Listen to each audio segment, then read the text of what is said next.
नमस्कार दोस्तों, रीट के लिए साइंस की टेस्ट सीरीज चल रही थी जिसका अगला वीडियो है। देखिए आज की वीडियो का पहला प्रश्न, मानव नेत्र में उपस्थित रेटिना में रंगों में विभेद के लिए उपस्थित होती है। तो रेटिना में दो प्रकार की कोशिकाएं पाई जाती है, कॉन्स और रॉड्स। तो कॉन्स है वो रंगों में विभेद के लिए उपस्थित होती है, शंकु कोशिकाएं हैं वो रेटिना में रंगों के विभेद में सहायक है। और रात्रि में या मंद प्रकाश में देखने के लिए कौन सी कोशिकाएं हैं? रॉड्स या शलाका कोशिकाएं। मानव आँख दृश्य प्रकाश के जिस तरंगे दैर्घ्य के लिए सर्वाधिक सुग्राही होता है वह है तो 5500 एंगस्ट्रोम। 5500 एंगस्ट्रोम का तरंग दैर्घ्य है वो मानव आँख के लिए सर्वाधिक सुग्राही होता है। बोरोन व कार्बन है तो बोरोन और कार्बन सम न्यूट्रॉनिक है। बोरोन और कार्बन क्या है? सम न्यूट्रॉनिक है। जिन परमाणुओं में न्यूट्रॉन की संख्या समान होती है वे सम न्यूट्रॉनिक कहलाते हैं। अब देखिए सम न्यूट्रॉनिक कौन कौन से हैं? बोरोन और कार्बन। बोरोन में 6 न्यूट्रॉन होते हैं, कार्बन में भी 6 न्यूट्रॉन है, तो बोरोन और कार्बन क्या है? सम न्यूट्रॉनिक है। फ्लोरीन व नियोन, तो फ्लोरीन में भी 10 न्यूट्रॉन और नियोन में भी 10 न्यूट्रॉन, दोनों क्या है? फ्लोरीन और नियोन सम न्यूट्रॉनिक है। इसी प्रकार सोडियम और मैग्नीशियम में 12-12 न्यूट्रॉन होते हैं, तो सोडियम और मैग्नीशियम क्या है? सम न्यूट्रॉनिक है।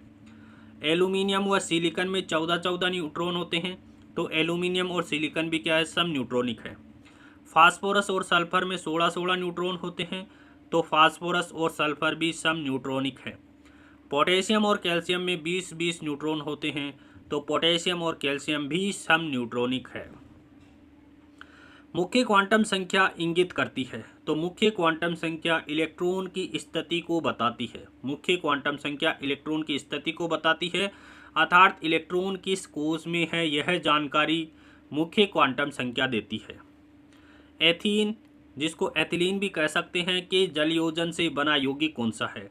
तो एथीन या एथिलीन से एथेनॉल का निर्माण होता है। देखिए एथीन का सूत्र होता है C2H4। C2H4 का जल योजन करवाते हैं तो C2H5OH का निर्माण होता है, एथेनॉल का निर्माण होता है। परमाणु क्रमांक 47 वाला तत्व कौन सा है? तो Ag, सिल्वर का परमाणु क्रमांक कितना होता है? 47 होता है। देखिए सिल्वर का परमाणु क्रमांक 47 है, कैडमियम का परमाणु क्रमांक 48 है, इंडियम का परमाणु क्रमांक 49 है और टिन का परमाणु क्रमांक 50 होता है। बेकिंग सोडा को गर्म करने पर बना यौगिक है। जब बेकिंग सोडा को गर्म करते हैं तो Na2CO3 का निर्माण होता है।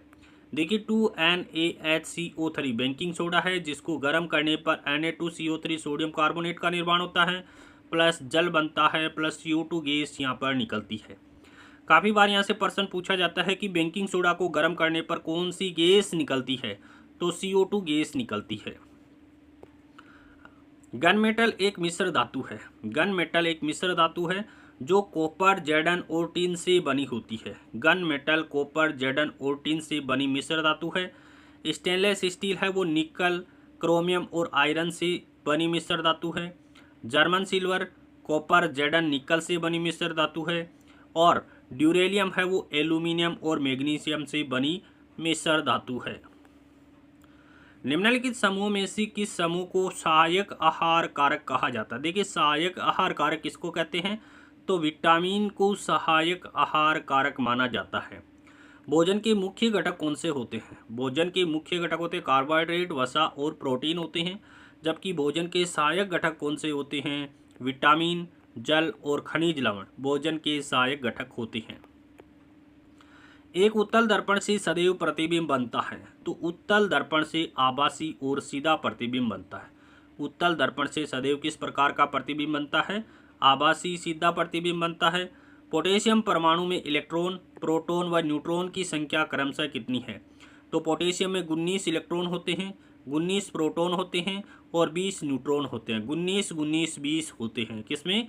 पोटेशियम में।